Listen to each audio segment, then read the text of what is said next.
What's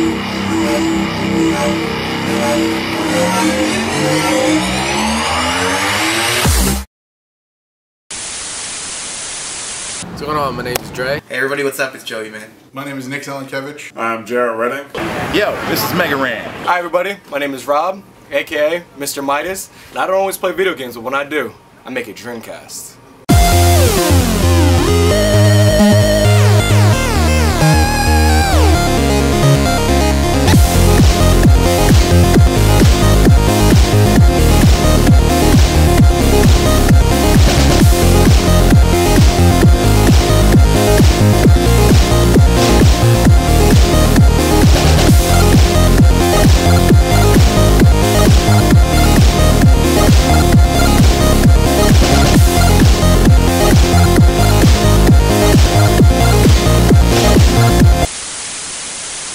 I think Dreamcast. The Dreamcast. Dreamcast. The Dreamcast. Dreamcast. What's your name? Scary Payton, but they call me the club. How you feeling tonight? Yo, I'm feeling the love. The Dreamcast for me, it kind of turned me into the type of gamer I am today. It heavily influenced the way I consume games. A good friend of mine brought it over.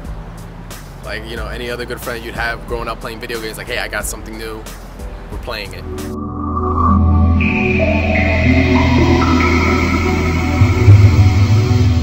But I just remember like waking up one day and checking the news and like, and the Dreamcast is dead. And I'm like, what happened? I don't understand this. And here it is now going on, what, 12 years since I've really interacted with one? And we're still talking about it. I always told my friends that two major franchises kind of hurt, or the absence of those franchises hurt Dreamcast. They didn't have Madden and they didn't have Final Fantasy. And I really believe if they'd had Madden and Final Fantasy, they'd still be around today. I mean, it came out after PlayStation, but I think I had more time playing on the Dreamcast than any other system because of the really awesome games that I got to play because of it. All the games that they had on there, like 99% of them were all fantastic. I don't think I remember more than 3 that were bad. And from then on, as soon as he hooked it up, and like just putting it into my living room and like setting up the TV, I was just like, wow, like just look by the looks of it, it looks so futuristic. It looked like it should have been just like way ahead of its time. Dreamcast, I miss you.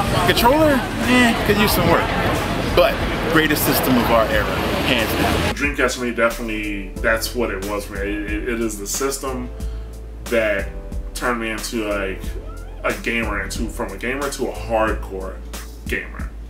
You know, because I can talk to anybody about anything now when it comes to video games. It was so revolutionary and groundbreaking and innovative that it's still relevant today, even though we've in some ways we're only coming now to the sort of the idea that it really was envisioning back at that time. I really owe a lot to Dreamcast for making me much more open to a lot of random ass games because, well, you know, for many reasons. I think Shenmue, it was an amazing game. It was a long game. The open world, role-playing experience, very immersive. And when I went to Japan, I was like, hey, that looks just like Shenmue. Like there was so many places and things. Like so it really captured Japan perfectly. It had a good story. Do you know any place where sailors hang out? Love that. I did like the combat from Shenmue. If I had found the time, I would always fight with Fukuoka because he was a bitch. And I whooped his ass with like moving mountains, raging waters, like technique. Oh! All the additional stuff that you could do with Shenmue, like, you know, collect the toys and go to the arcade and play like the mini games. Like they had in there an arcade machine, and they had darts, and they had just all these side missions. Hooked on that for a long time. The chicken racing circuit in Shenmue 2. It was made around a character that wasn't really like a superhero and didn't cut away from his real life, where you had to like do your job, and get money, get allowance. One of my favorite scenes in gaming, period. I cannot remember the name of the boss, but it was the big fat guy in Shenmue 2. And the last QT, you do this move where you put like your palm in his stomach, and like you hit him with the palm, and as he's flying back, it goes in slow motion, and the character's like boof, boof, boom, and he's like still in midair with your arm still extended like this. I was like, yo, that is so badass. Like, I cut it off, and it went back to the save point just so I could do it again. I was like, yo, I loved that part of the game, and that is one of my favorite scenes in gaming, period. Power Stone was one of the great launch titles that they had for the Dreamcast, and it was like a really good fighter, but at the same time it wasn't a fighter. Ultimate 4-player, just wow, crazy game. Lots of cool stuff always happening. Fast, fun, and exciting. That was probably one of the best multiplayer games of all time. It was a party fighting game, but it was fun, you know. I played it a few times. That was one of the games that my roommate had, and it was such an unconventional fighter because I was used to a lot of the 2D fighters, and that was really sort of the first 3D. I can't really say it was a fighter. I just remember throwing boxes at people a lot. It was controlled chaos, almost the way the levels went, and then the levels would change up sometimes. You skateboard straight through this tunnel. It's kind of like an Indiana Jones style part, and I would always be the guy that dies. I don't see how.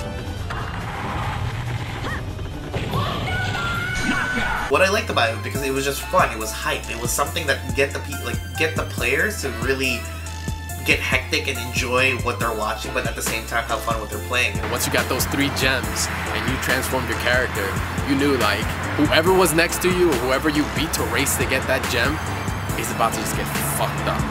Definitely one of the most fun games I remember playing before Smash Bros. With my friends. With Sonic the Hedgehog, I liked it a lot, the 3D version. It got a bad rap from a lot of, I guess, the Sonic fan base. On record, the best-selling game in the Dreamcast, 2.5 million, you know, didn't get outdone. And right now it's still considered, to me, is like the best Sonic 1 3D-wise. Excuse me, I'll say 3D because 2D ones were pretty awesome.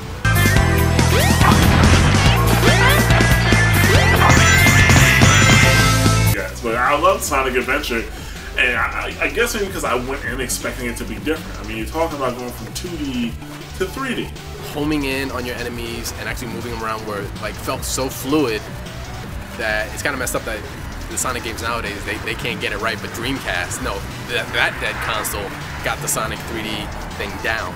And also, Sonic Adventure 2 also had one of Sega's biggest dick moves that they've ever pulled. In Sonic Adventure 2, there's a level where Knuckles is underwater. And underwater there is this upgrade he can get, but they never say anything about it. You don't need it to pass the level, you just kind of pass it by. However, in that third portion, that third act for Sonic Adventure 2, there's like this underwater segment that Knuckles has to do, and he cannot survive it unless he has that, but they never say anything about it, like ever. And my friend actually told me that, I was like, hey, you gotta get this thing from this certain level. So as soon as I got it, I was able to pass through, and I was like, happy, but I was like, Sega, that is a huge dick move that you just pulled right there. Each stage got better and better. It didn't go downhill. There wasn't an area that I got to and I was like, wow, like this is really annoying. I don't want to be here. There was a casino stage on there that let you play pinball. I think one of my favorite parts is that the casino, you know, the casino portion with the pinball and flying, soaring through, you know, the Knights type area. Mixing the game Knights that they had in there, and that was the pinball theme on there. And it was just a whole lot of different things you do. It's interchangeable characters. I did like the fact that once you beat the good side, you have the good side and you have the bad side, and once you beat both, you were able to do the last part where they had to work together. That was really cool, and like going through that last ending where you had to fight, you know, Chaos. Shadow, you need rest. Let me give it a try. Crazy Taxi. Hey, Crazy Taxi. Crazy Taxi! That must be one of the dumbest ideas I've ever heard for a gameplay, but it works so well because you're like jumping over things, you're like going down some modified version of San Francisco. You're like, oh man, I gotta get to Levi shop. Take me to KFC down the fucking hill. Such a fun game, man. I really enjoyed all of the high-speed action. I mean, not very realistic at all, but who needs realism in video games? It was fun, and that's all that matters. The music, it was Offspring, the characters, the TD Joe. We gonna have some fun. That kept me in the game all the time. Yeah, we gonna have some fun. Incredible amount of fun. Like, it feels like games like that, like nobody takes a risk on a game like that. Nobody's gonna take a risk on a game that's just fun. 3 crazy minutes or 10 crazy minutes? Like, well, whatever. It's crazy, right? So basically, you pick however long you want to run the meter, and you pick up people and you drive to wherever they My earliest memories for that game was playing it at the Best Buy display. They would always have it hooked up to the little TVs, the little 7 inches they would have there. Which, you know what, I don't even blame them, because I spent more time playing at that display, that little 7-inch, than going to the actual aisle for the actual Dreamcast. But Crazy Taxi, it takes you back to the time where they made games that are like, hey, this is different, but it's fun. Like, think about it, think about that board meeting. Hey, I have an idea for a game. What? You're in a cab and you pick people up, you drive them to their destination, and you do it crazy. You know what I'm saying? Like, that's the board meeting right there. Like, you're just flying, and as you're flying, they're throwing fucking tips at you. Like, ah! Like, how do you even catch that money? She just threw, like, it's a convertible. Bitch, you just threw, like, $50 out the window. Like, what? I'm here, I'm driving. Like, what the hell? Soul Calibur, I still don't understand how the women fought in that armor. But very sexily. Very sexily. Soul Calibur was like a better port on the Dreamcast than it actually was in the arcade. That was where I fell in love with fighting games. Again, you know, I was a big Street Fighter fan, but all 3D games didn't really move me until Soul Calibur on the Dreamcast. Finish that single player, which is like something that you really don't see in fighting games now. Like a good single player. They had the great story mode, which they don't even have on the new Soul Calibur. Like, what kind of crap is that? Soul Calibur 5 doesn't even have a story mode as good as the first one did on Dreamcast. In Soul Calibur single player, you would go through and each fight would have like different, you know, stipulations. Like, okay, you're fighting this enemy, the ground is poison, and your enemy is invisible.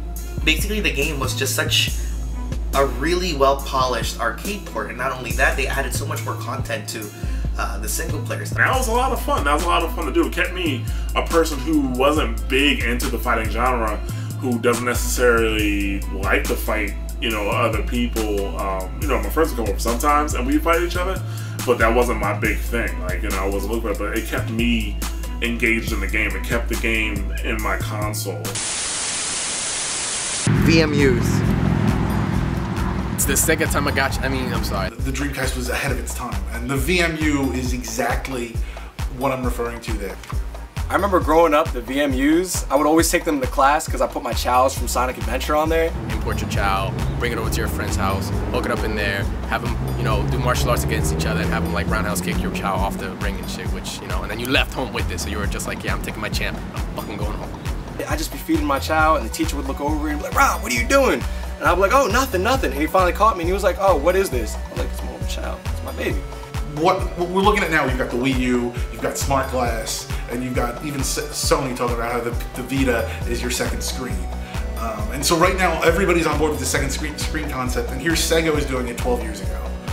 They did, again, they were limited by the technology that they had, that you could only have the little gray pixelated, you know, graphics. I mean, it was just bare bones in that regard. But basically, here it was, a company thinking, you know, we want to be able to give our gamers the ability to take this experience with them anywhere. So at any time they want to interact with this game, that they can do that. That's exactly what people are looking at now, trying to figure out how to do. And Sega was doing that 12 years ago. Innovative beyond even how much they knew it was innovative. Sega bass fishing. I really wasn't a fishing fan at all. Welcome to Lake Paradise. Select an area. Controller 2, which I was originally playing with the actual controller, but once I got this, it definitely brought me back in.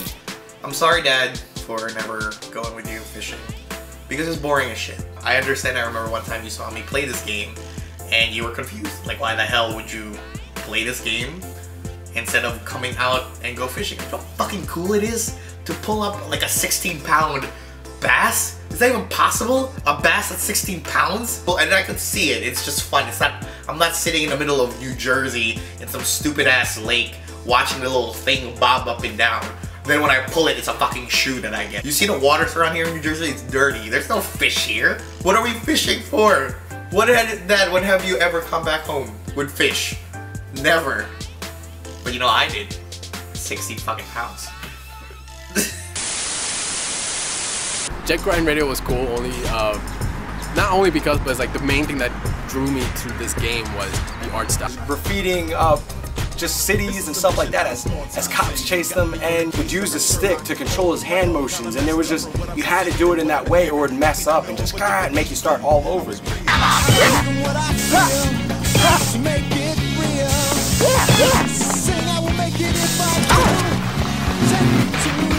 I talk about this game all the time in my panel on video games and hip-hop. It shows so much of hip-hop culture and Japanese J-pop. Soundtrack was amazing. It's all about graffiti and skating, and it was fun. The cel-shaded graphics were ahead of its time. It was Sega's original property, and they just came out with this. The music, the design, and it kind of worked with me because at the time I was also kind of doing graffiti on my own. This is your very own guerrilla broadcaster, Jet Radio! Use this city as your canvas and paint us some vibes from the street. Dreamcast was the first console with like internet like capabilities, right? And I remember playing people on NBA Live. I remember playing, I think 2K online, and you had to like type with the keyboard, and people would type me messages while I was playing. I thought that was the most amazing thing. It was revolutionary. It definitely was revolutionary in bringing consoles into that new era, because then, you know, the PS2 also had the modem, which pretty much it should have just sold in SOCOM, you know. 56K modem, that's all you need to know. And I miss that sound. Oh my god, I miss that shit when it would dial up. That would make me happy. It would make me smile. It's like one of those Pavlov like training thing when you hear that. It's like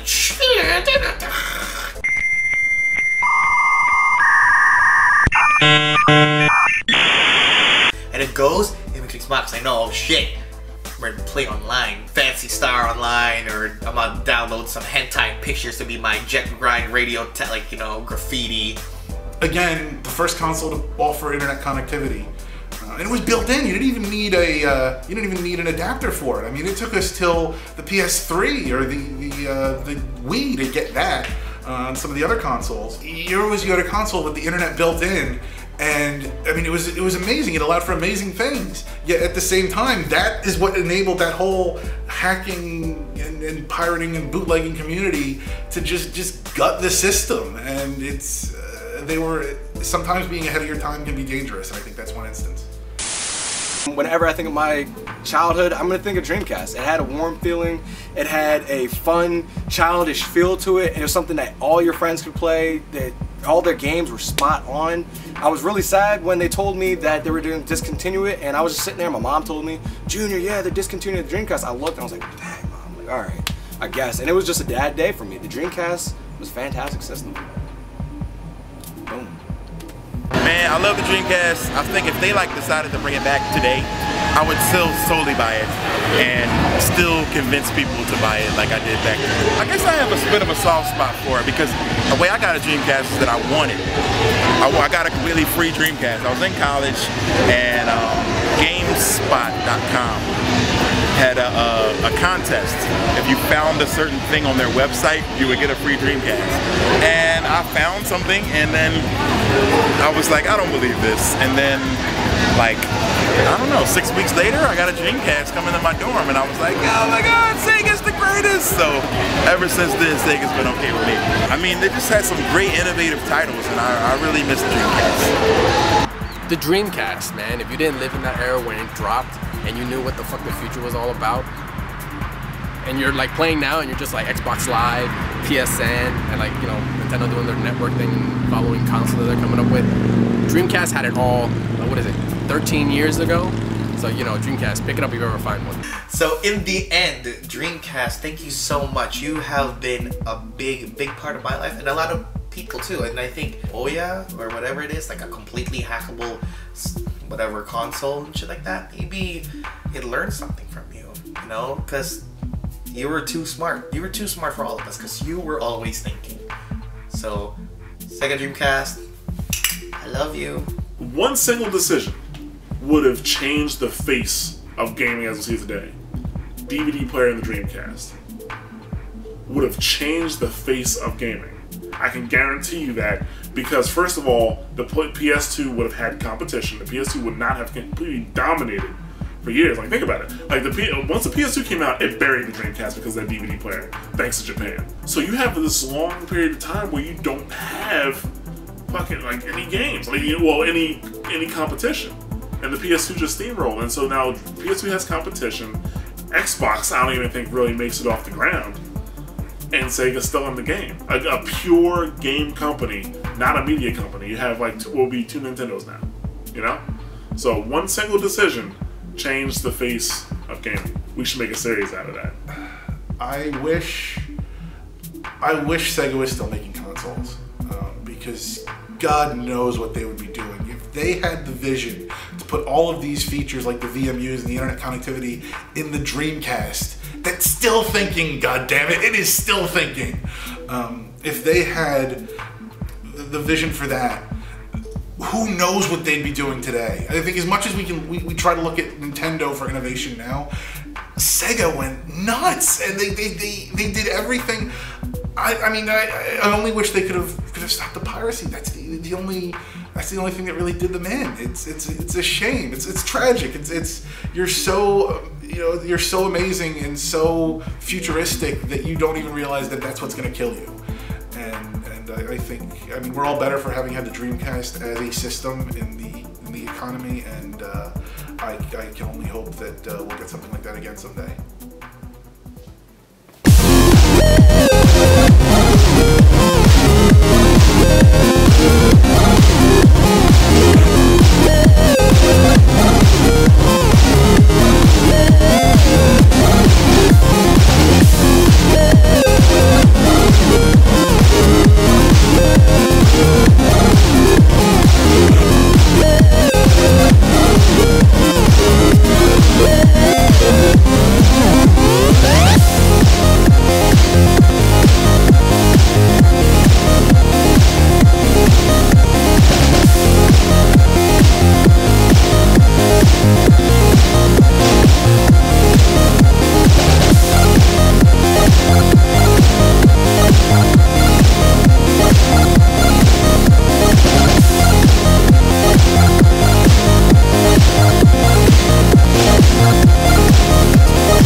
Thought that, damn, this game wasn't as fun as Max Payne 1 or 2.